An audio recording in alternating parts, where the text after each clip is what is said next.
So creating meaningful course learning outcomes is our topic. And let's go to the next slide, Moni, that has our workshop learning outcomes. So, I try to practice what I preach most of the time. I'm not always very good at it, but I do try. So we have three basic outcomes from the time we're going to spend together today. And one of the things about human learning is that it doesn't really have like a definitive time frame to it.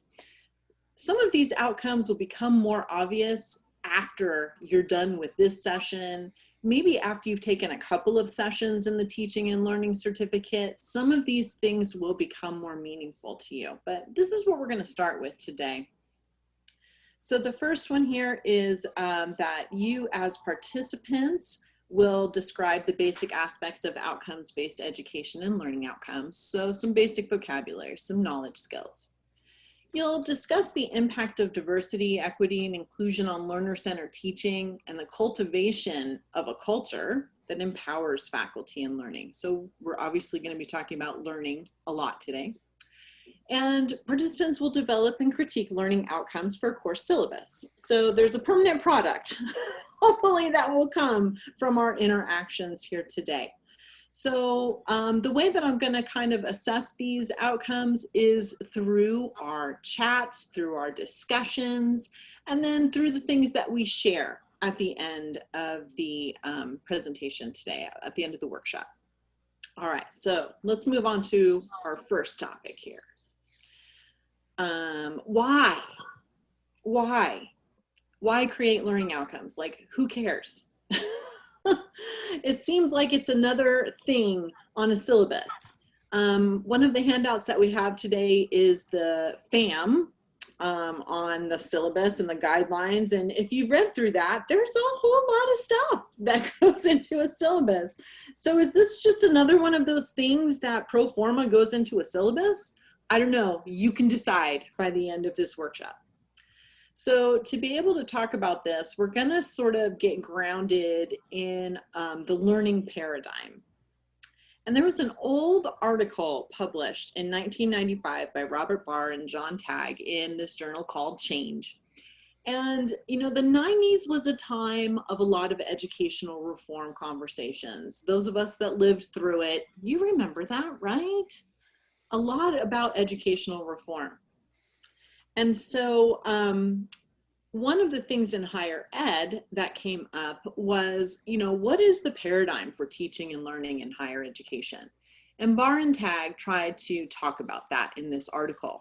Now, I think that I sent Moni the information on the article. It is also in the handout for this workshop. So you can check it out yourself. It's available through the library as an HTML, so you can just read it right on your computer. It's not that big of a deal. It's a little older article.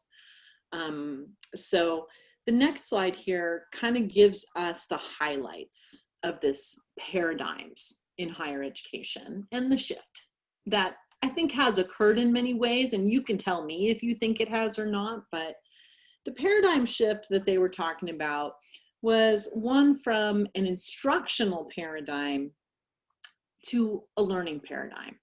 And these are not dichotomous. There's some overlap that lives here between an instructional paradigm and a learning paradigm. But these are sort of like how you can differentiate them. An instructional paradigm kind of has a few assumptions about a university exists to provide instruction. If you have content knowledge, if you are an expert in your discipline, then you can provide instruction in your discipline. When there's evidence that students are not learning something, we develop more classes, we teach more classes, we teach them more stuff, because if they're not learning, maybe it's because they just need more classes. And the predominant methodology for higher education at the time was lecture and discussion. And that methodology determined the boundaries of what the institution could actually do. So an instructional paradigm is all about delivering instruction and learners as sort of passive recipients of knowledge. I think that we have very much moved in the 21st century into a learning paradigm. And some of the key attributes of a learning paradigm are a university exists to produce learning. You know, we exist to create people who want to learn more. It also is a way for the institution to envision itself as a learner. Like maybe the institution doesn't have all the answers. Maybe learning is what defines us as an institution. And methods for teaching and learning are evaluated on their ability to promote student learning and success. And these are the types of outcomes that set the boundaries of what an institution can do. And you know, in the last 5 years, we've had this campaign that at CSUSB, we define the future. Thank God that's on the bottom of my slide because I almost forgot what that was. But we've branded ourselves. And if we define the future, the boundaries are as endless as student learning and student success moving forward, and faculty and staff learning and success. So this kind of gives us the groundwork for this paradigm of an institution that's focused around learning, which is a change from an institution that's been focused primarily on instruction. And I think what I say all the time in lots of different venues where I work, what I do is all learning. And all of the teams, all the people that I work with, we're all learning together. And I don't know if that instills confidence in people or not. Often when I was the department chair, I'm like, well, we're learning this and we're learning it all together at the same time. And again, I don't know if that instills confidence, but that's the reality of learning informs what comes next instead of just guessing or throwing stuff at the wall and seeing what sticks. So that kind of creates the foundation here for, you know, learning outcomes maybe being an important aspect of this learning paradigm. Let's go to the next slide, Moni, please. Outcomes-based education. So I don't know if any of you have any experience with this concept of outcomes-based education, but it's an educational approach in which curriculum, pedagogy, and assessment are all focused on student learning outcomes. So in this context, learning outcomes play a dynamic role in structuring and development of curriculum. Now, some of you were here over the last 4 years when we were converting, transforming all of our curriculum from quarters to semesters. So what do you think this idea that learning outcomes play a dynamic role in structuring and developing the curriculum, what does that mean to you? Share your thoughts on the implications relative to your role as a faculty member. And you can do that by typing that in the chat, or you can do a hand raise and we can call on people, whatever you're more comfortable doing. Okay, so Kelly, I see you have your hand raised. So yeah, with the learning outcomes, the way that I look at them, it's kind of like a reverse engineering. Here's what students need to learn, and then you back it up to, okay, how are we going to get there? So I think that that's important. Also with the learning outcomes, I mean, it all kind of feeds into everything, right? So you have your student learning outcomes become your program learning outcomes, which become your general learning outcomes, which become your institutional learning outcomes. And assessment, especially now, and I think it's even more important now, the idea of assessment, it helps people understand the nebulousness, right, of education. How do you make thinking visible? How do you make learning visible? And for those that control the purse strings, they need to see how thinking and learning is made visible. And you can do that by pointing to, more so than just pointing to a standard, but pointing to an outcome and say, this is what students are learning and this is how they're learning it. Mm-hmm. Yeah, I think those are all excellent points, and they definitely speak to a lot of my wheelhouse in the world right now of higher ed. So there's that degree of accountability.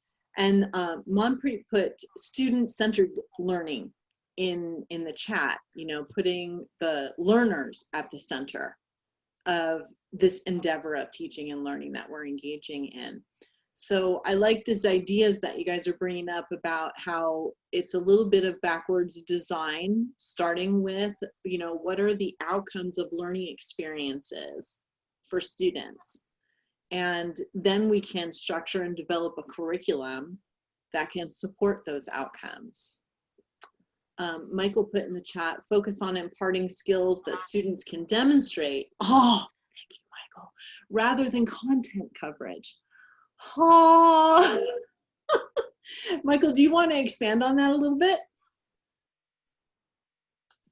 Yeah, sure. At least in the field of history, this has been, and I think just generally the scholarship on teaching and learning has been kind of the big shift. You know, if you think about a traditional like US history survey class, back in the day, it's kind of just like lecture and then multiple choice exams, maybe some short answers, which is more kind of this trying to cover as much content as you can and try to have students memorize it. The shift now being on trying to teach students, you know, how to assess what's reliable information, how to put together a cohesive piece of writing, which are things that, you know, through rubrics, through different assessment tools, students can show you that they've learned how to do, which are hopefully also things that'll be more valuable to them moving forward beyond the history classroom than just trying to remember like what the Tea Act did to the price of tea and things like that. So that's kind of been the big exciting shift in history, at least. Awesome. That is exciting. I agree. It is big and exciting because now it's focused on learners learning stuff and not just teachers covering stuff, right? Awesome. Thank you for sharing that, Michael. I appreciate that. Okay, so let's move on because I just looked at the time. Oh my gosh. All right, so learning outcomes defined. And I think we've talked about this definition a little bit. So it basically, learning outcomes are, what do you want your students to do, to understand, to be when they finish your course? And Kelly touched on this in her comments quite a bit and talking about how these outcomes, they push up to bigger and bigger, higher level outcomes over time within the context of the institution. So, you know, there's a lot of different people who have defined learning outcomes in the research literature in a variety of different ways in different contexts, but it keeps boiling down to, what do the students learn? And it's usually after a series or a sequence of learning experiences that outcomes become evident. It's usually not what's just going on directly in the class, but that sort of accumulation of learning experiences lead to outcomes. So if you would share your thoughts in the chat, list a few things you want your students to know, understand, or be upon completion of one course that you have in mind. And I'm going to set my timer for 1 minute. So you have 1 minute to think about this or copy and paste it from something that you've got open already. But let's take 1 minute to just dump some of this stuff into the chat.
Okay, time's up. I see we got a few things in there. Oh my goodness, you guys are on fire. So let's see, there were a few things. So Let's see, Jesus wrote to apply the steps of the normalization process. Dorothy wrote students to be able to demonstrate understanding of material, be able to apply that material to a scenario or a case study. Kelly's got several that she's got down here. I like this, develop a sense of social belongingness within the academy, conceptualize themselves as emerging scholars and valuable contributors. Carrie's got, he wants students to be able to reconstruct values, identities, and other features of ancient societies by looking at that evidence, examining it, unpacking it. Patricia's got to recall protected classes under Title VII, which is a very pragmatic thing, but that is the type of thing that after the learning experiences, she wants her students to be able to know and to do. So that you guys are great. There's a whole bunch here, too many for me to go through, but I love it. You've got the idea. Akiko's got several learning outcomes that are from probably a syllabus that she's working on, so that looks good. All right. And then Daisy's got explore how historically marginalized people provide new insights to understandings of US history. Yeah, I want to take all of your classes. All right, so we're going to put a pin in this for right now because we're going to come back to these things a little bit later. But these examples all illustrate some ideas that you have right now about what you want your students to do, to understand, and to be the way you want them to view the world upon completion of your course, right? Those learning experiences that you're going to build into your course. All right, Moni, let's keep going. So this all comes back to, how do humans learn? Because learning outcomes are the outcome of a whole bunch of different learning experiences, and how that happens, how you go from your pedagogy or these learning experiences to these learning outcomes very much is informed by how humans learn to do and know stuff. And there's a lot of different theories of learning, and you may or may not be familiar with any one or more of the ones from this classic textbook table, right? That's in almost any kind of education textbook. Maybe it's classic to me because I come out of the field of education. I've seen a table like this about 733,000 times in my professional life. But what I want to hear from you, from your various disciplinary backgrounds, what are the key elements that are necessary for humans to learn stuff? What are the key? Sorry, you cut out a little bit. We missed what you were saying. Could you repeat it, please? Yes, I'm so sorry about that. Oh my gosh.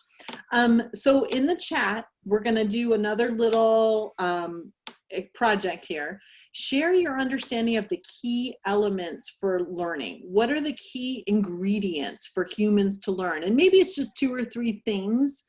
I talked earlier about how this picture that's on here is from a textbook, and in education, I've seen a table like this in textbooks hundreds of thousands of times in my professional life. So from your disciplinary perspective, from your background and experiences, what are like 2 or 3 key elements or key ingredients necessary for learning to occur? I'm going to start my timer again. You got 1 minute. Go.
I just muted myself, sorry.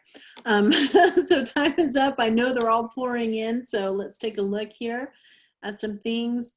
Ken wrote being engaged, being vulnerable, making it relevant to the individual. Those are some key ingredients to support student learning. Monpreet wrote psychological safety, ability for application. Michael wrote modeling skills and then having students practice and master those same skills. These are all really great ingredients for human learning. Laura wrote understanding. Kelly's got experiential, learning communities, metacognition, you know, knowing that you're learning or knowing that you know, research, being meaningful, great. Dorothy's got application of course material and information in real life situations. All right. So what's interesting is that you have a lot of things that are related to different effective pedagogies or methods, right, for instruction in here. And it's mixed with a few things like a safe space to learn, accept new experiences, information as markers for growth and learning. Daisy contributed that. So there's a mixed bag here of some environmental and interpersonal factors, as well as some methods or teaching factors. One of the things that, you know, I've learned, and Moni mentioned that I'm a board certified behavior analyst. So you can probably guess that my bias here and my understanding about human learning is going to be in that behavioral tradition and relative to operant conditioning. And what I've learned is that humans learn from repetition. I do a lot of work with administrators these days in my role as the director of assessment. And I have learned that you have to say something a minimum of 7 times before someone remembers that they might have heard that somewhere before. So the rule of 7 is a big one in my world. For some learners, maybe the rule is more like 23. But for a lot of people, repetition is a huge key to learning. Another huge key to learning in my behavioral tradition is feedback. Learners will learn to make and repeat mistakes if they practice something in the absence of feedback. So learners need feedback to go with that repetition and the practice that several people commented on. I think Dorothy and Michael talked about that. I think Kelly talked about that in some of her key elements. But feedback is absolutely necessary for learning to occur. And feedback has to happen during the learning process, not just in the evaluation component of the process. So when we are thinking about ways that we can support learning outcomes for our learners, we also have to think about how do humans learn? How do our learners learn? And what are those things that I need to ensure exist to support learners achieving those outcomes? So thank you for your participation. There's a lot of good stuff in there.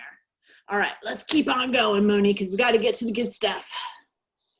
So this takes us to the context, you know, for learners being at the center of this endeavor and this culture of learning. So let's move on to the next slide here. So the culture of a learning institution. If, you know, our institution, if CSUSB is focused on learning among students and faculty and staff, as is evidenced by our mission statement, our institutional learning outcomes, our strategic plan, our core values that are articulated in our strategic plan, all of these things kind of point to a developing culture of a learning institution at CSUSB. Even the fact that we're sitting here in this workshop is sort of supportive of that. So there's 2 aspects here to a culture of a learning institution. One is what we're here for now. Faculty learning and empowerment are central to a culture of a learning institution. We use assessment and learning outcomes and teaching for us to learn. The things that we're learning is about our students. We're learning about how to be better instructors, better teachers. We're also probably learning how to be better in our discipline and our understanding of these disciplinary concepts that we're teaching. We're all learning, and faculty are the ones who are really the curators of the curriculum, the creators and the curators of the curriculum. So our faculty learning and empowerment also applies to our structure and development of curriculum to support learners in achieving these important learning outcomes. However, we also work at an institution that is very, very diverse. We serve students from all walks of life here at Cal State San Bernardino. Our percentage of first-generation college students seems to increase every single year. I think we're close to 80%, if not higher, of first-generation students that we're serving here at CSUSB. And for some of them, that's not just at the undergraduate level, it's also at the post-baccalaureate and the graduate levels. These are first time people in their family who even have college degrees who are even pursuing advanced degrees and post-baccalaureate credentials and certificates. So at the center of our learning and empowerment as faculty over the curriculum is putting our learners as the focus for our teaching. How do we support students from all walks of life and all kinds of experiences and backgrounds? How do we support them in achieving the learning outcomes, not just the usual suspects? And when I say the usual suspects, I mean, if you are familiar with the normal curve, you know right there in the middle of the normal curve is that 68%. Right? And that proportion are people who are likely to be revolving around that sort of mean on the normal curve. And then we have the tails on either side. And how do we make sure that we encompass as much of the curve as possible in achieving the learning outcomes that we set for our learners? So one of the things I wanted you to weigh in on here is, what do the students bring to the classroom? How do these aspects of culture influence learning for everyone in the classroom? So I'm going to give you another minute. If you'll put your thoughts down in the chat about what students bring and how they contribute to this culture of faculty learning and empowerment and learner-centeredness, that would be great. Here we go.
All right, time's up.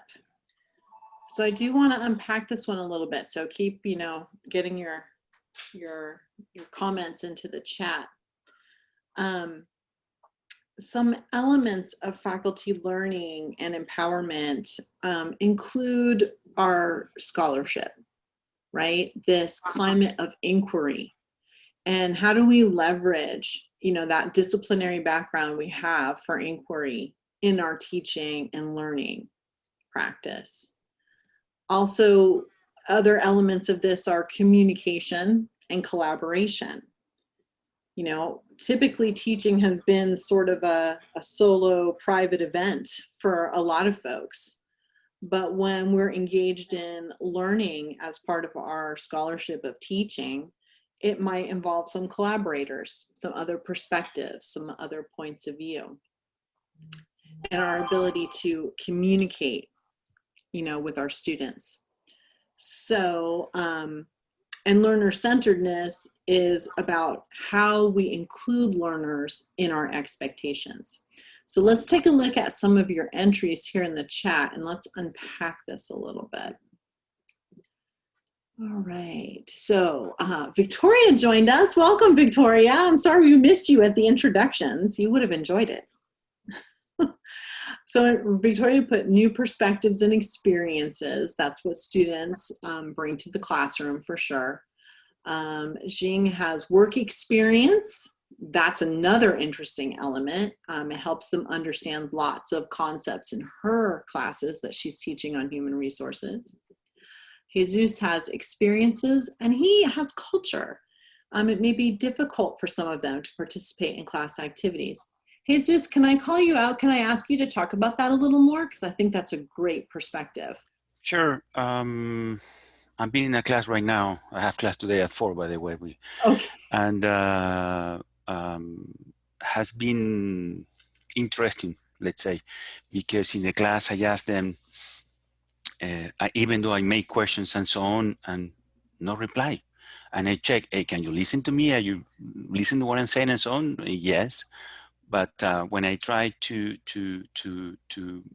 engage them in the dynamic of the class, it's not easy at all. Not easy at all. And my guess is that that's culture. That's a cultural thing. I also have worked with students in other institutions from other countries as well, and pretty much having the same experience to some extent, no? Mm-hmm. Meanwhile, there are other guys that you need to say, come on guys, hold your horses. And I told them, you are grounded, don't talk anymore in the class, give a chance for the rest of the class and so on. No? So I have had the whole range of student participation. But for me, culture is quite an element that we need to take into consideration when you are dealing in a class, and even more when it's online. Yes, yes. It's so interesting that you raised those points. I just was turned on to a TED Talk by, I've got it on a Post-it note here somewhere. I think it's Paul Hernandez, and it's on Real Talk. And his story is similar to what you were just describing, Jesus, where he dropped out of school in middle school, and he described himself as his family just being from a very impoverished background on many, many different levels. And he learned on the streets that you don't ask questions because that's just going to get you in trouble. And later in his life, he ended up at community college, and he was, for the first time, confronting some of, those things that are very different in the world of learning, in a learning institution, than in his other experiences that he brought into the classroom.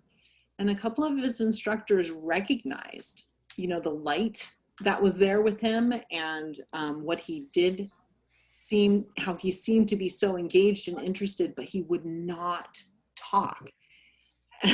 So if you get a chance to check out that TED Talk, I think it kind of relates. I'll see if I can find it in the slew of Post-it notes on my desk here, and I'll put it in the chat for you guys, hopefully, before we go. But thank you. I think, yes, what an insight. Yes. Don't give up on those students that don't talk. Sometimes it's like in the context of a class, it's going to be outside of class that maybe you kind of help them learn how to be a learner in a classroom setting. So that's a good insight. Let's see, there were some other ones. Oh, Ken, you had something too similar along these lines: openness to new experiences, willingness to try new things.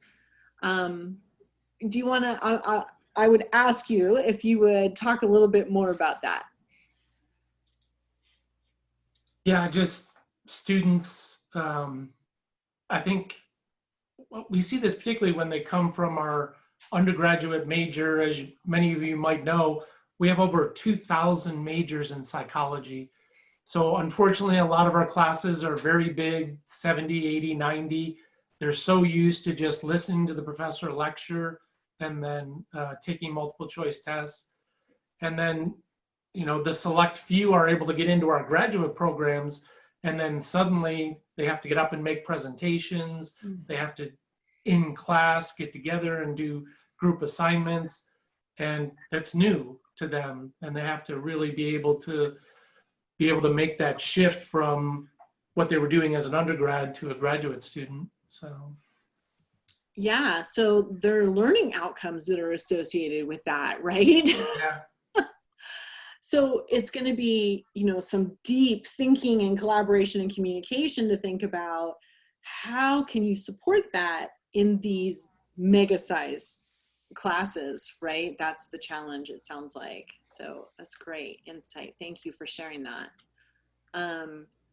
Okay, Manpreet, I'm going to call you out too, because I like what you wrote here. Students are experts in their own experiences and can teach us a lot. Tell me more about that.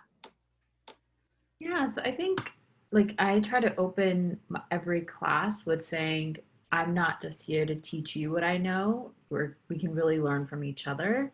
And that really becomes, and this is where I brought up earlier too, with application. So when I can encourage and students can really apply the material that we're going over to their own personal experiences, talk about how they grew up or what they're observing in their lives, especially when I teach research methods, which I do a lot. So what they're just observing around them, and they can apply that to their own, apply that to the course concepts.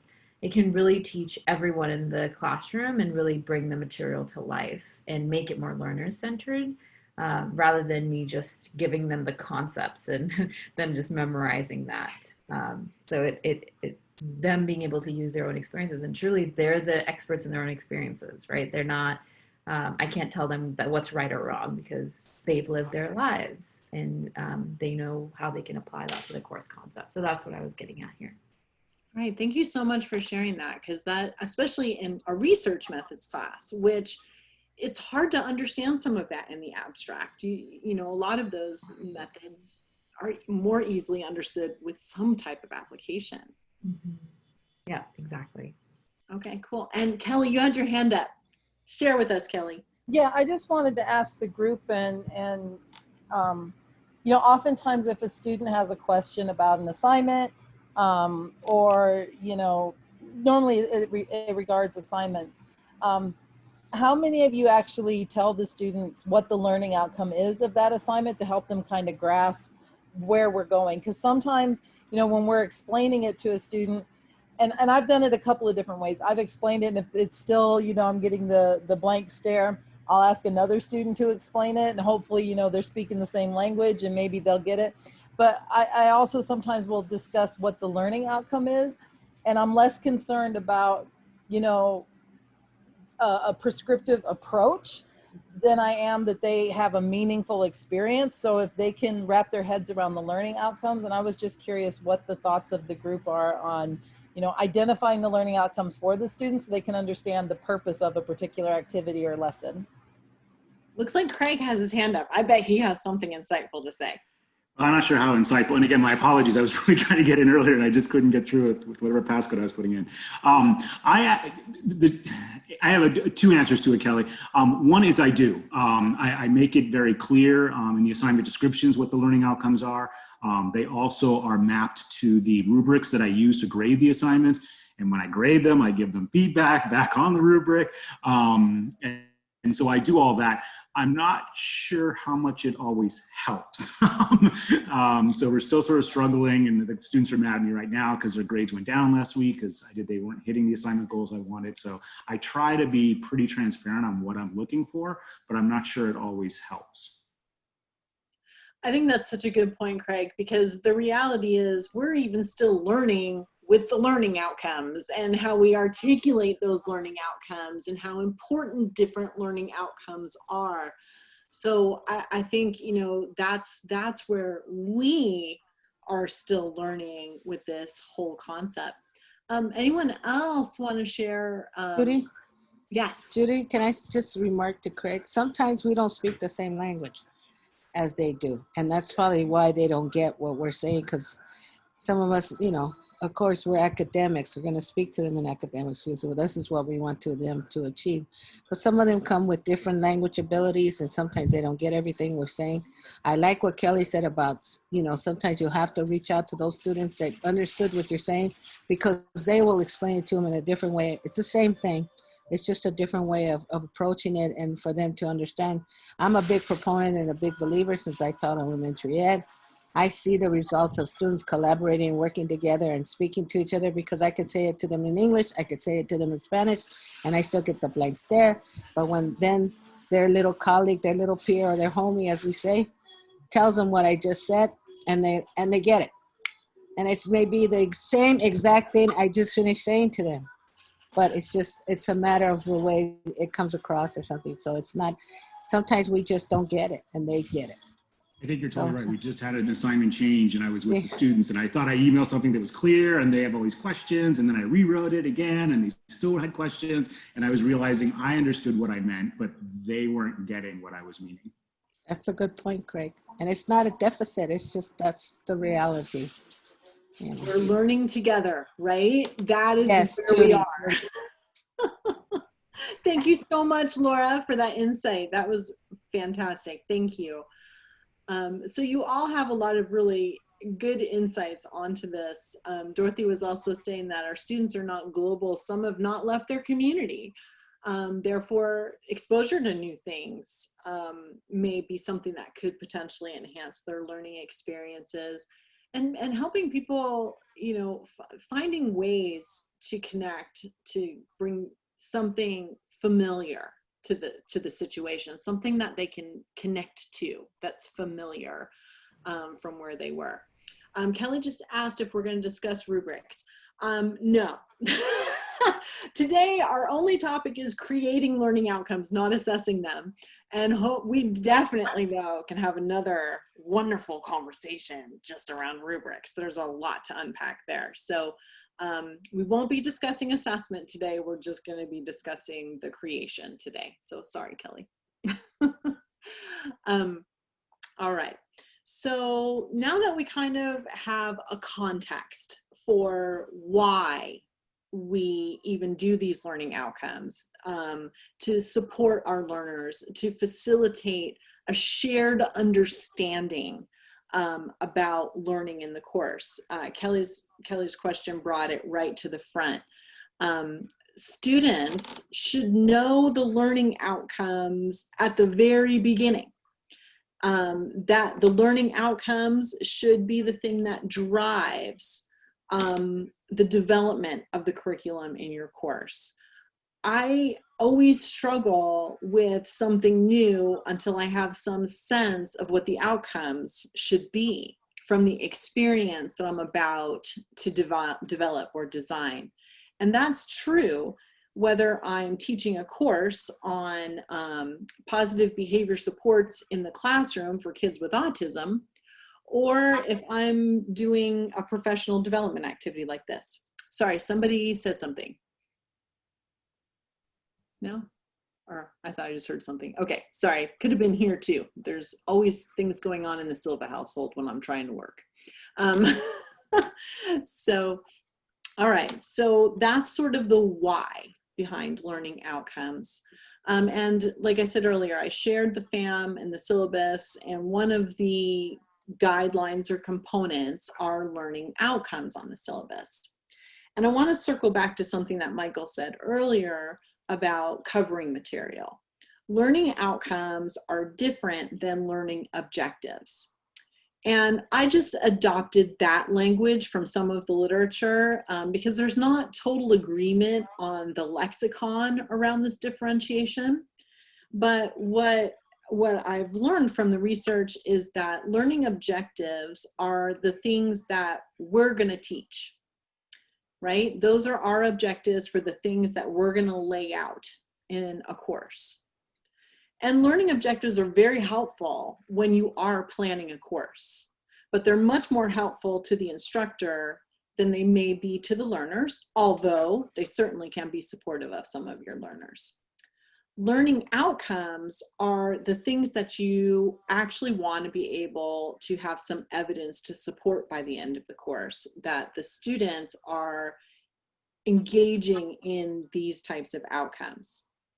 So when we're talking about learning outcomes in the next section of this presentation or this workshop, we're going to be talking about the outcomes the way we've discussed them in the first half. We won't really be talking about planning your pedagogy or your assignments or how to provide feedback. Those are really awesome topics for other workshops. So maybe Moni's taking notes or something for TRC. All right, so are you ready to dive into, well, first we're going to take a break. Since some of you did not take a break because you went from one workshop to another, let's take a 5-minute break. It is 3:08 by my watch right now. So if everybody could be back on screen by 3:13, that would be awesome. So take a quick break. I'll stick around here if you want to ask me something.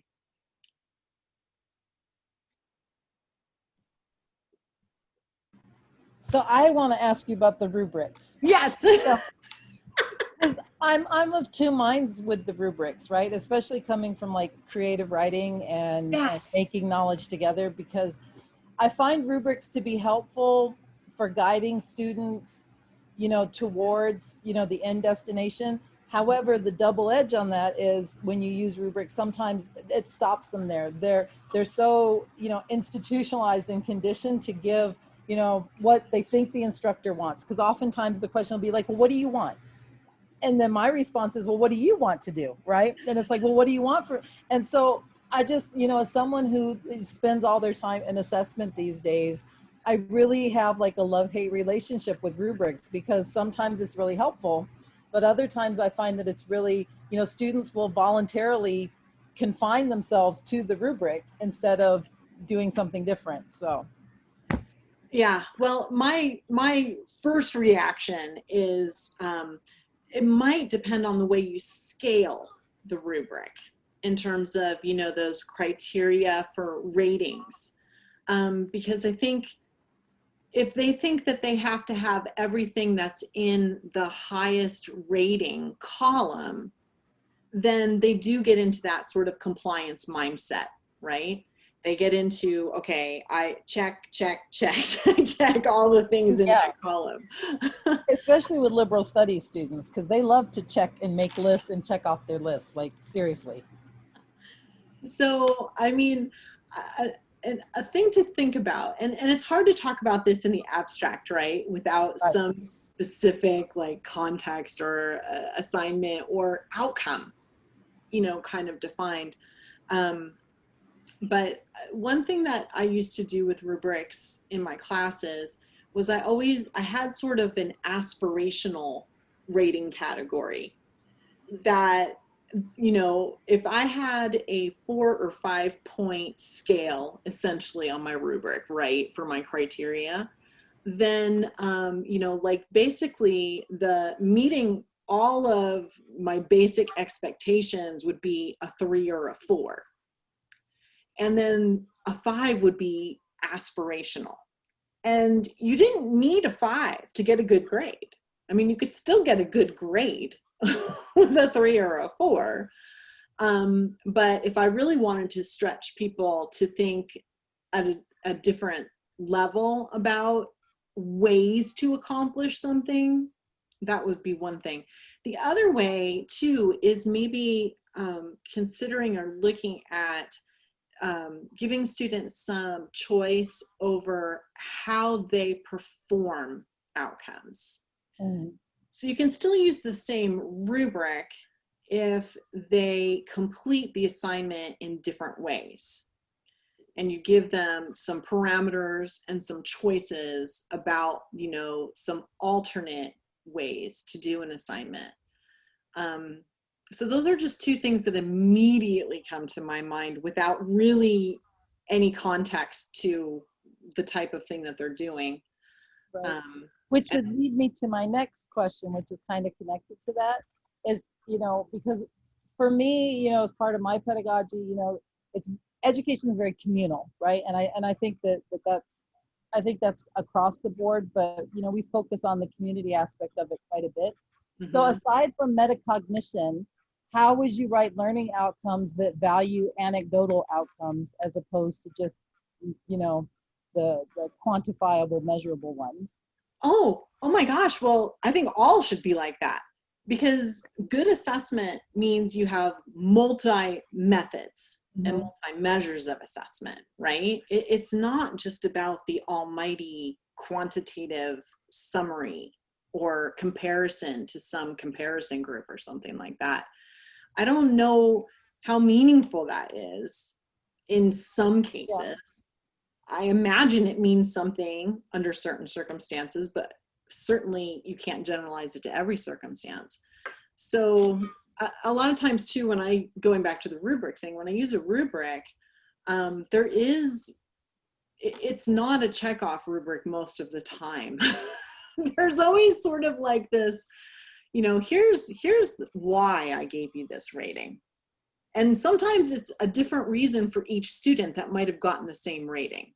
Does that kind of make sense? Yeah, no, it does. Yeah, those are just the things that I struggle with when I'm writing learning outcomes. So thank you. Thank you for allowing me to use up your 5 minutes. Sorry if I monopolized before we started.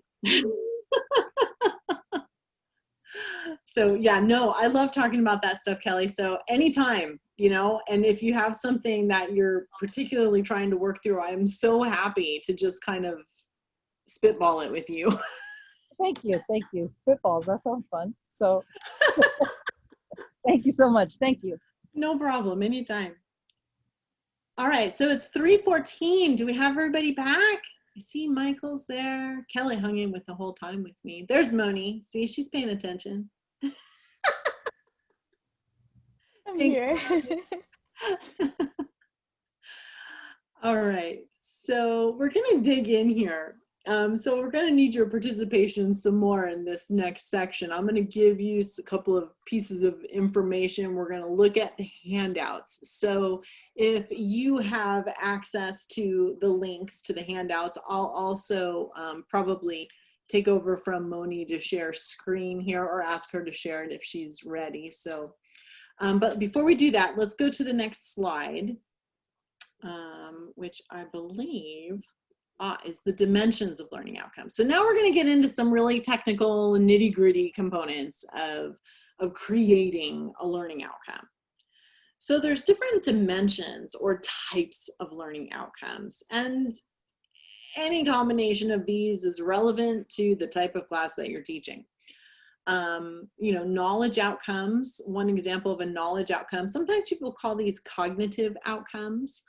But these are ones that really kind of focus on the outcome being related to students being at that sort of level of Bloom's taxonomy, which I'm sure you're all familiar with some version of Bloom's taxonomy, of that knowledge base. So an example of a knowledge outcome is actually one from our workshop today. Participants will describe the basic aspects of outcomes-based education and learning outcomes. So that's an example of a knowledge-based outcome. A skill outcome is one that's going to be more applied. I know that Dorothy in her discipline in health science, nutrition, and dietetics, there's a lot of skill that goes into that particular discipline. And skill outcomes are the things that a learner will be able to perform or to do.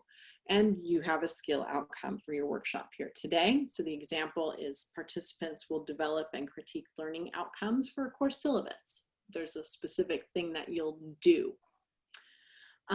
Affective outcomes are really a lot about attitudes, values, dispositions. And I pulled from one of our institutional learning outcomes to give you an example of an affective outcome. Don't ask me which number. You think I'd have them memorized by now, but I don't. But this one is students develop dispositions to respectfully interact and collaborate with diverse individuals and groups and acknowledge their own perspectives and biases. So this is very much in that category of an affective outcome because of the focus on values, attitudes, dispositions. And then finally, the fourth sort of dimension of a learning outcome is a behavioral outcome. Students develop dispositions and apply intellect and behaviors to respect and promote social justice and equity on campus and across local and global communities. This also is from an institutional learning outcome. Behavioral outcomes are usually some complex outcome that's more than just the sum of the learning experiences of the learners. Some people might call this integrating information, pulling together different components of learning to do something that they're applying to a novel or a broader problem.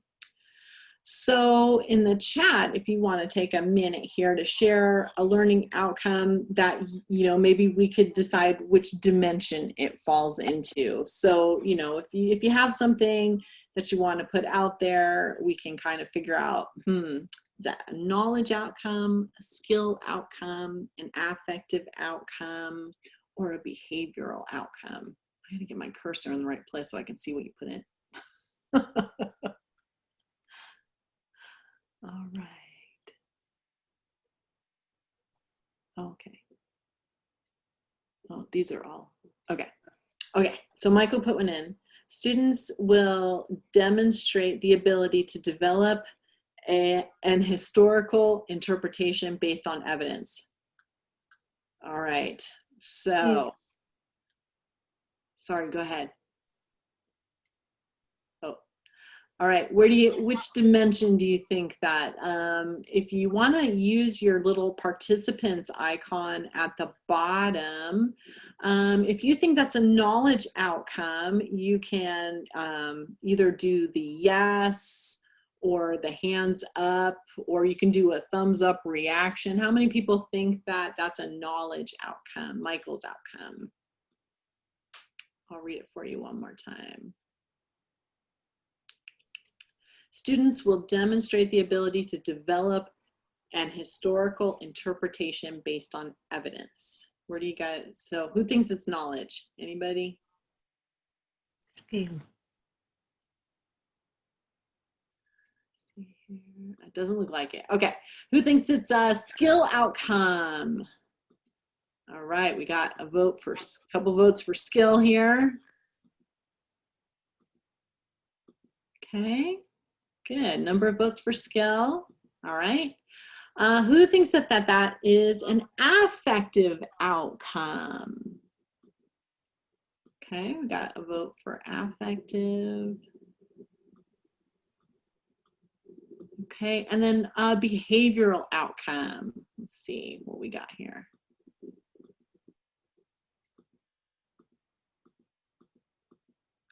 Okay, I don't see any votes for behavioral. So the big votes were for knowledge and skill. Michael, what do you think?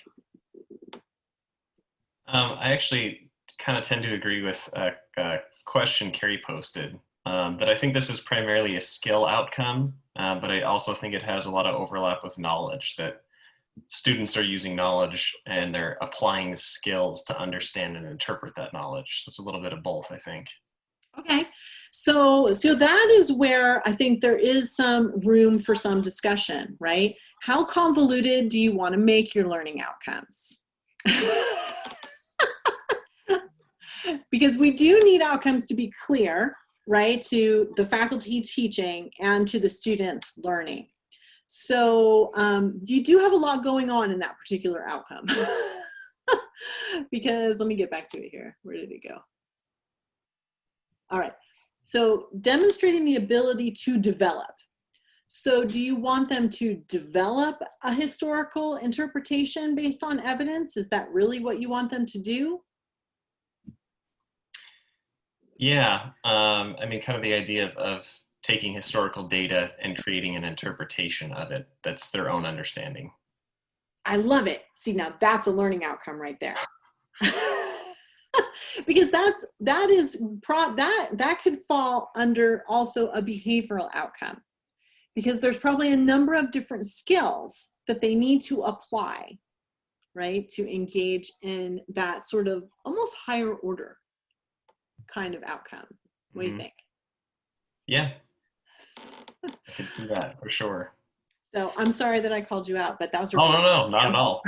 That's why we're here.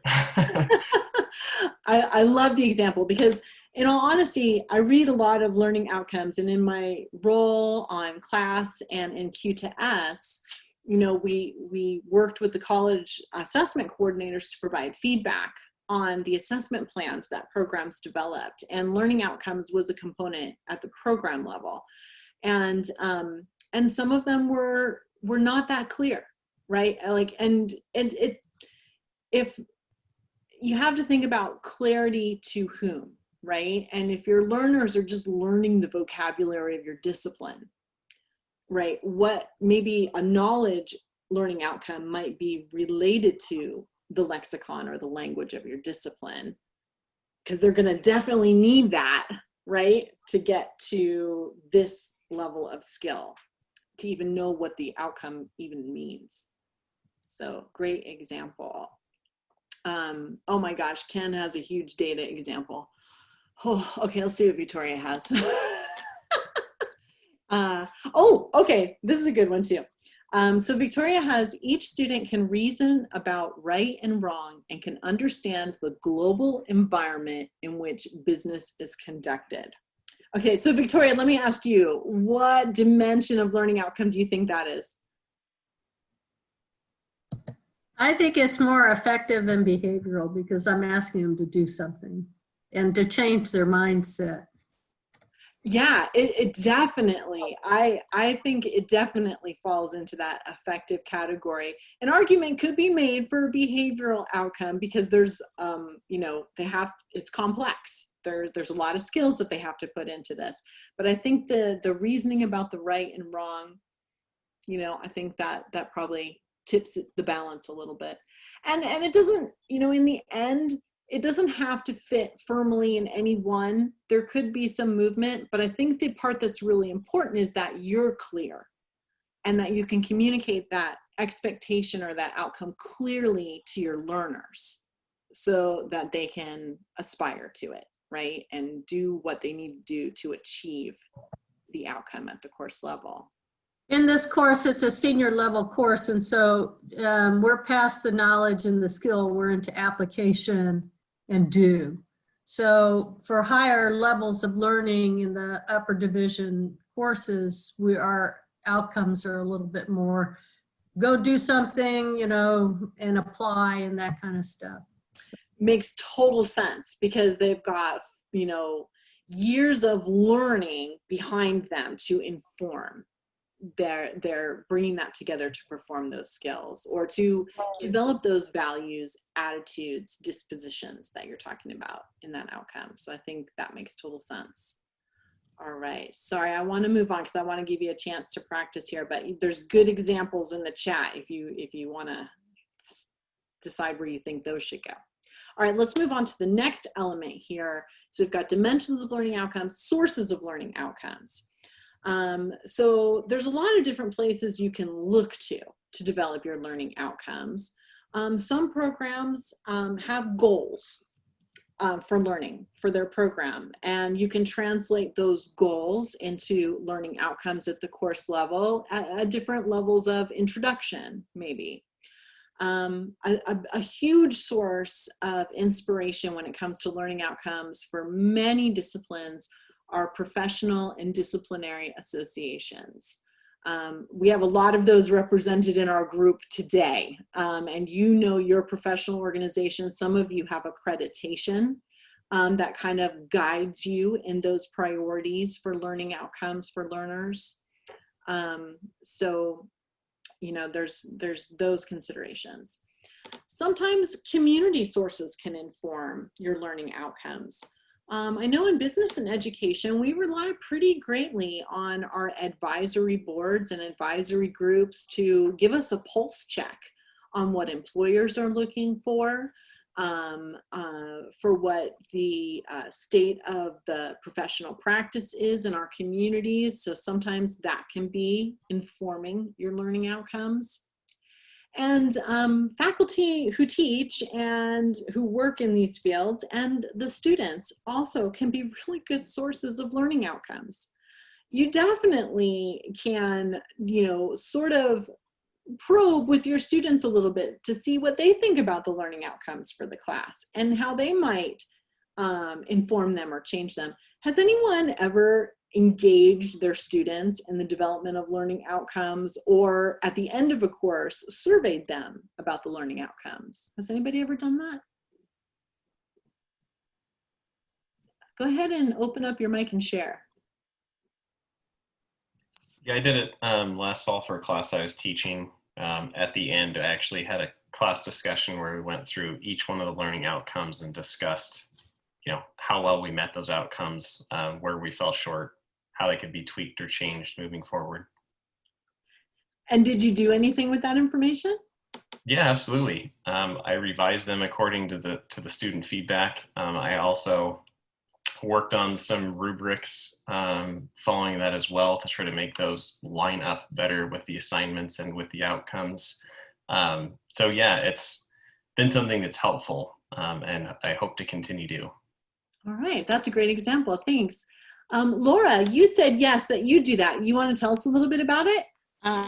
Piggyback on what Mike said. It's the same thing. You know, you ask the students which assignments work, which didn't work for them. You know, how could we make it better so they could clearly understand and make it easier for the next group coming in. And I told them, unfortunately, that didn't happen for you, but let's help the others that are coming after you and see how we can better teach this, you know, make this more comprehensible.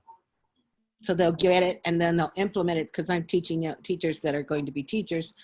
So how are we going to get this so they can understand, so they can take it to their students and make it more understandable? Because it doesn't, what we don't want, and I think everybody wants, we wanted them to take it with them and implement it in their, whatever they're doing. So for me, it's teachers. I want to see, when I teach them about culture and social justice, it's not just because you're taking the course to get the grade, it's for you to implement this social justice in your classroom. So yes, I agree with Michael that we need to, asking the students is a powerful feedback. Absolutely. Students have an insight, and we talked about this earlier, right? When we were talking about communicating with students and our expectations and what they're teaching us about ways to effectively communicate those things. So I think students are a really important ally in outcomes development, and the more that you can learn. When I was teaching pretty regularly, anytime I had a new class to teach, it would take me at least 3 times of teaching it before I sort of had a handle on it. And so I was constantly refining and gathering evidence to support any changes I would make. But I wasn't as good about seeking that information from my students. So I think, you know, that's something that's come on to my radar in the last few years. And of course, I'm not teaching that much, but I want to take a page out of your book when I go back to teaching. So thank you. And then Patricia, you also said yes. So tell us about how you leverage some student feedback in your learning outcomes. Well, I don't actually wait till the end of the semester. So just last week, I sent out a survey and it contained 6 questions because once the semester is over, it's too late for me to go back and make sure that, you know, we're reaching our goals and our outcomes. So the questions are just, you know, have we reached our outcomes? Is there any clarity? I also ask them, what makes learning hard for you? What makes learning easy for you? because it gives me time to make adjustments to upcoming synchronous classes. So all of the questions are anonymous, except for the last one, which is, you know, would you like for me to reach out to you? And if you do, how would you like to be contacted? So it gives me time to self-reflect on how I'm designing my classes and getting feedback. And sometimes it's hard, you know, to hear what they're saying. But I think the very next week, which was last Wednesday, the engagement in the class was probably a 200% increase. People turning on their cameras and actually answering questions. So I don't think it was too much about what the survey meant to me. I think it was that they felt that the instructor was really concerned and engaged in their learning environment, because this online classes are totally different for everybody. So I'm glad I did it instead of waiting to the end, because it's too late at that point. Great. Thank you for sharing that experience, Patricia, because I think that's really powerful. Teaching and learning is an interaction, right? And it's an interaction that's very social by its very nature. And sometimes the technology can promote and support that interaction, and sometimes it can be in the way of it. So it's all in how you leverage it and how you look for all these different sources of information to inform your learning outcomes. So thank you for sharing that. All right, so we're gonna, for a moment here, pop out of the PowerPoint presentation. And you have a couple of handouts that are from a couple of different institutions on developing student learning outcomes. The one, and I don't know, Moni, do you have them or do you want me to share my screen? Yes, so those who pre-registered should have it in the email, but we do have several new, so you feel free to share. You should be able to share on your screen. Great. So let me share my screen. And let me find the thing I want to share with that's what I want to do. Okay. Share that. Okay, so what I'm sharing with you is one of those resources from the University of Cincinnati. And it's writing course level outcomes. In my role as the director of assessment, I am really digging some of the work that they're doing at the University of Cincinnati. So if you're ever like looking for some inspiration, you might find some in some of their web materials. They have some really great stuff they've been developing. But what I like the most about this little guide to, you know, writing course level outcomes is it kind of gives you a frame, you know, what skills or concepts should your students be able to do and comprehend when they take the courses that follow yours. This is not something that we've talked about so far, but where does your course fall in a sequence of courses is an interesting question to think about. And what are the knowledge and skills that learners might need you know, coming out of your course, because that might inform your choice of learning outcomes. And then it's got the broader, you know, that's related to the institutional learning outcomes. I'll bring that in when we talk more about program level, but for course level, thinking about where your course lives relative to other courses in your program could be really helpful. And then here's a nice little frame for you for writing your learning outcomes. In general, they follow the format. Students will be able to do something, an action verb, in some observable way, right? Some way that they're doing it. So it's giving you some different things along Bloom's taxonomy, some different action verbs that might help you in developing your learning outcome. So I do like that visual in here as well. And then it's got a list of more action words on this page. So it goes with this order of thinking: remembering, understanding, applying, analyzing, evaluating, creating. And then it's got some action verbs down here at the bottom that you could sort of get some inspiration from and using that action verb in your outcome statement. And then it has this frame here. So if you say, you know, students will, your action verb that you pick for a learning outcome, and then explicit and observable terms. You know, what are the conditions that they will do this action verb right here? So Kelly, yes. So I just have a question on how you mesh. So, you know, we have the Bloom's taxonomy, which has all the action verbs, but then we also have the introduce, develop, and master. So how do you mesh those two things together? Well, that's a great question. It kind of falls into Bloom's taxonomy because you could have an outcome that, you know, in one course, you're introducing it. So it might be at the remembering or the understanding, you know, level of that outcome. And then maybe later on in the program, you have students applying that in a different class. So it might be the same type of outcome, but with two different action verbs that kind of reflect where on Bloom's taxonomy that particular outcome should fall. Does that kind of make sense?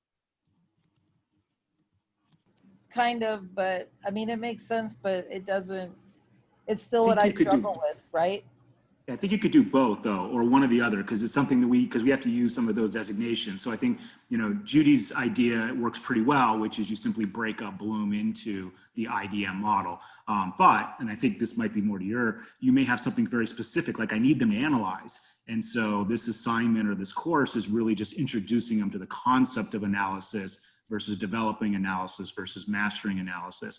And I think I make the mistake of assuming that they know how to do these things, and then they don't. So that might be another way to look at it.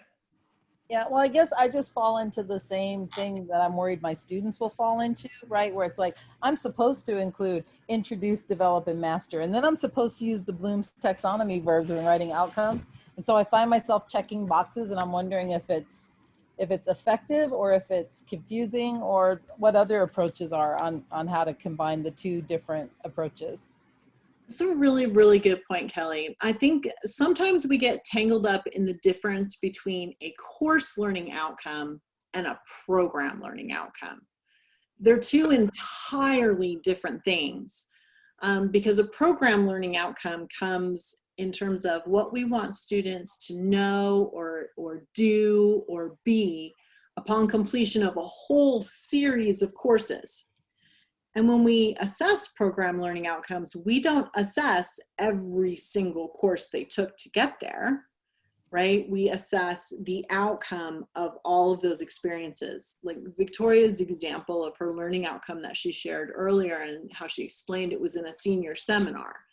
They didn't learn all the stuff for that learning outcome in just the course that she's teaching, right? They learned a lot of it in other places. So it's not necessary for course learning outcomes to be focused on introduce, develop, and master all in the concept of one course. That the curriculum mapping that we did for Q2S was for program learning outcomes. And those we do want to map where things are introduced, where things are developed, and where they're mastered, because we really want to do most of our assessment at the point where they're mastered, because we're assessing the outcomes. Does that help maybe take that IDM checklist off the table for the course? It well, it framed it in a different way for me then, because I teach the courses and the courses are part of the program, you know, for us. And so it's like, yeah, I maybe just had too many learning outcomes in my head. So, you know. And you are so not alone. You are not alone. And I think, I mean, and, you know, and oftentimes when I'm doing course development or, you know, we're working with the program, it's trying to find that line that separates the course that is specific for the program from the program itself. Right. So I just have to develop and master my separation of course and program learning outcomes. You got too many hats on. You got to only wear one hat at a time. And that's me, you know, like, hello, kettle, this is pot. All right. So in the context of a course, right, which is what we're talking about today, it's a whole separate conversation about program level outcomes, and it's a different conversation about assessment even. But when we're talking about course level outcomes, as you're thinking about developing them, this is a tool along with this sort of action verbs list here that you can use to kind of help you. And I like the frame. And this is not the only way to do it, and it's not the one correct way to do it. It's just one of the tools you can have in your back pocket. Let me share with you quickly the other that we have here. And let me, whoops. See, this is why I can't share and operate technology and talk at the same time.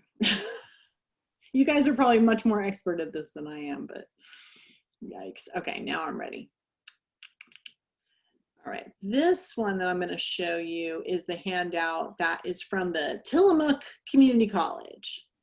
I was in Tillamook this summer, and I even got to go to the creamery and go to the walk-up window and get ice cream. And here's something that was very disappointing about that experience. At the window at the Tillamook Creamery, they have the exact same flavors of Tillamook ice cream that you can get at Stater Brothers. So that was very disappointing, but still delicious. Marion Berry Pie is my personal fave.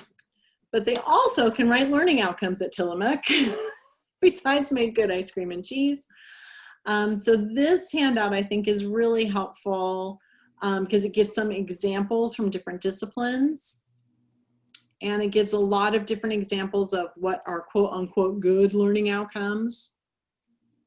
And then, you know, some examples of the process, which is the same process: select an action verb, the specific knowledge, skill, or disposition to be demonstrated, identify the skill, and then, well, this one gives you a third piece that has you link the learning outcome to your assignments and your learning activities, the learning experiences that you're giving to students. So it's a little different way of looking at it, where you're linking your learning outcomes explicitly to the way you're developing the curriculum and the pedagogy in your course.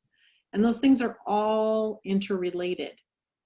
So why don't we take, I'll give you like 2 minutes this time. And what you can do is go back to one of those learning outcomes that you put into the chat in our earlier activity and apply one of these frames to your learning outcome. Let's see if we can refine that learning outcome a little bit.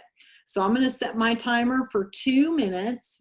You can either start with a fresh learning outcome or pick one of the ones that you put in the chat earlier and go ahead and put that in the chat as a learning outcome with the action verb and the conditions. And if you want to link it to the assignment or the pedagogy in your class, like in the Tillamook examples, that's fine too. You have some definite degrees of freedom that make more sense for the content that you're actually teaching.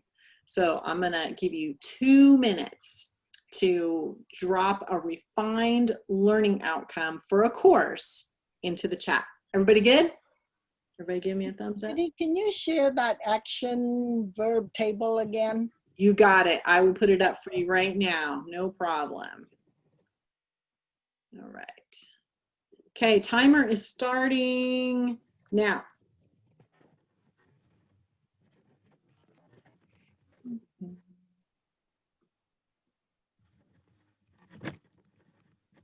This one, right, Dorothy?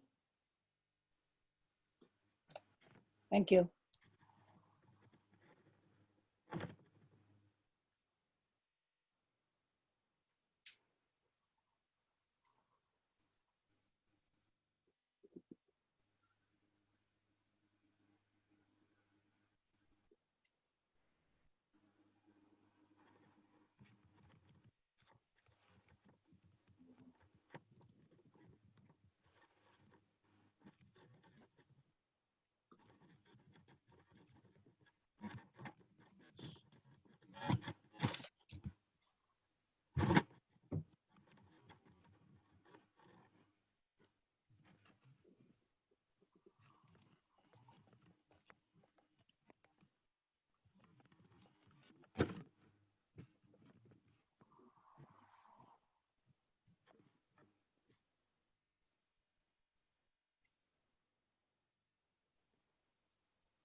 Okay, time is up. There's all kind of good stuff here. So Craig in the chat, I'm gonna stop sharing here for a second. Oh, where'd my chat go? Oh, there it is. Okay, so Craig posted one in the chat and he asked if it was too specific to an assignment. So let's see. Students will apply Sheryl Sandberg's 3 strategies as they relate to the glass ceiling effect. All right, so we've got an action verb here, right? So we've got apply, and we have the sort of conditions, 3 strategies. What are they gonna apply it to, Craig? What are you thinking? To the glass ceiling effect, which is where groups are sort of marginalized or unable to move up in organizations. So what would it look like when they apply her 3 strategies to the glass ceiling effect? So they would, one of the things is sit at the table. And so they would talk about an experience, and usually I have them relate to their own, which I didn't put in there, their own experience with this, but where has sit at the table potentially helped overcome or help contribute to somebody not being able to move up in an organization? Okay. Any comments from the peanut gallery?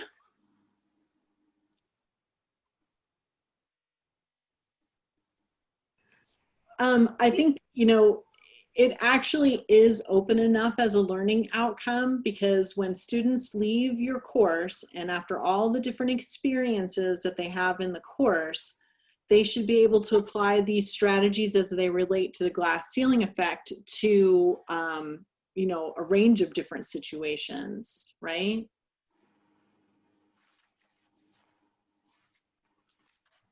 Yeah, in theory.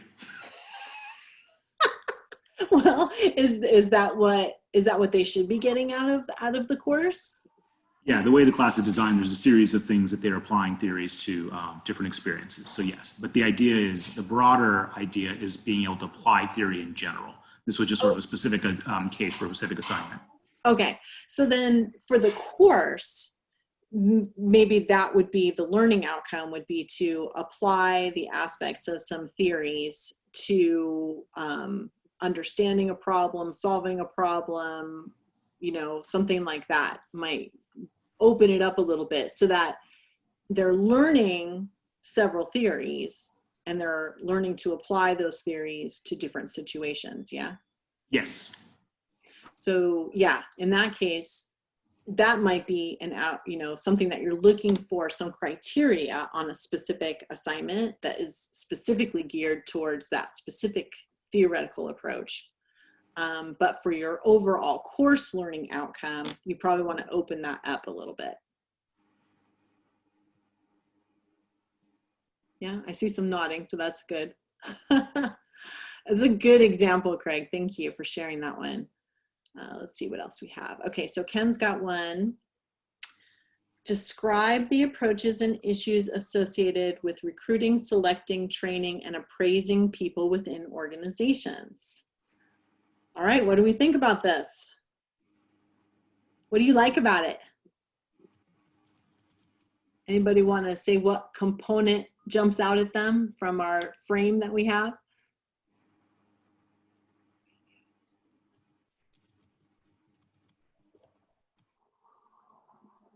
Josie, you're not muted. Do you want to say what you think is the best part of that learning outcome? Oh, she might not be there. All right, Dorothy, how about you? What do you like about that one? I think number one, it should have started with student will be able to, but that's the I think where we're going with the template. And I think it's good. Describing something also get the students to that thinking about the process and the definitions and all of those. So I think it works. Yeah, I agree. The action verb is there, describing. That's what we're going to see the students doing in some way, shape, or form. I agree with you. The students will always is like the easy way to start a learning outcome, right? Or learners. I use learners sometimes too. But it also describes sort of the conditions, right? The issues that are associated with all of these various aspects of appraising people inside the context of that organization. So nice, Ken. Like it. Yeah, one of the key things I was trying to get at with that, I don't think it came across, is how these are all interrelated.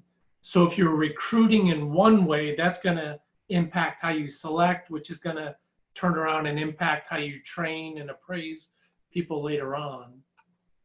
So Cool. I gotta figure out a way to make it more integrative. Well, and maybe that kind of evolves too from your pedagogy, like how you are weaving those things, showing the interconnectivity of those things together so that your outcome assumes the learning that has happened around that concept, right? So yeah, I think that's very doable. Nice. All right, let's see what else we got here. All right, so I'm picking on you now, Dorothy, again. So Dorothy has, students will be able to explain the role of hormones in cellular metabolism during fed and fast states. Wow. What do we think? What do you It's like a about this? metabolism class, so they have to understand all the pathways. Okay. All right. So is this something that gets built on in other classes and in the program? Is this like one very specific kind of example of a process? Correct. And there'll be more that they're going to be learning?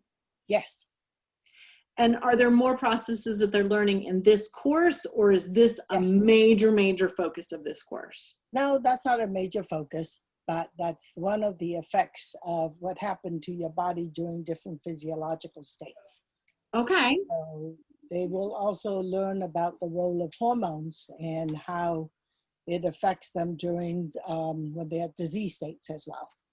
Okay. All So of those. it might be worth considering those broader concepts for your learning outcomes for the course, as opposed to having a whole lot of those very specific ones. True. So it's just something to consider. It's not like it's all right or wrong, but in terms of looking at the learning outcomes of the total course, that might make a little bit more sense when it comes down to your assessing and your grading and those other components that we'll talk about at a different workshop. True. Thank you. Sure. Excellent. Nice. Okay. Let's see here. What do we got? Okay. Oh, Moni's reminding me about time. All right. We've got less than 5 minutes left. So I'm sorry we didn't get to more of these. There's some really good ones in here. Let's see. But what I like about all the examples that are in here is that you looked at those action words to kind of guide, you know, your idea about what the outcome would be. So before we wrap this up, because Moni also reminded me of some housekeeping we have to do before I let you go in 4 minutes. Moni, would you bring up the slide again, please? Thank you. I knew that I wasn't going to have a lot of time to get into ensuring high quality learning outcomes, because I thought our time was better spent sort of establishing a rationale for why and why it's important for a learning institution that serves learners from a lot of different backgrounds than our own. I thought establishing that rationale was important, and walking you through some of the components of actually creating a learning outcome was equally important. High quality learning outcomes, they kind of come with a little bit of trial and error and learning. But a few things to facilitate that process: use multiple sources and perspectives. You shared some great examples, several of you, of how you leverage your students to give you another perspective on your learning outcomes, and ways that you can use that to improve those outcomes moving forward or even in the class.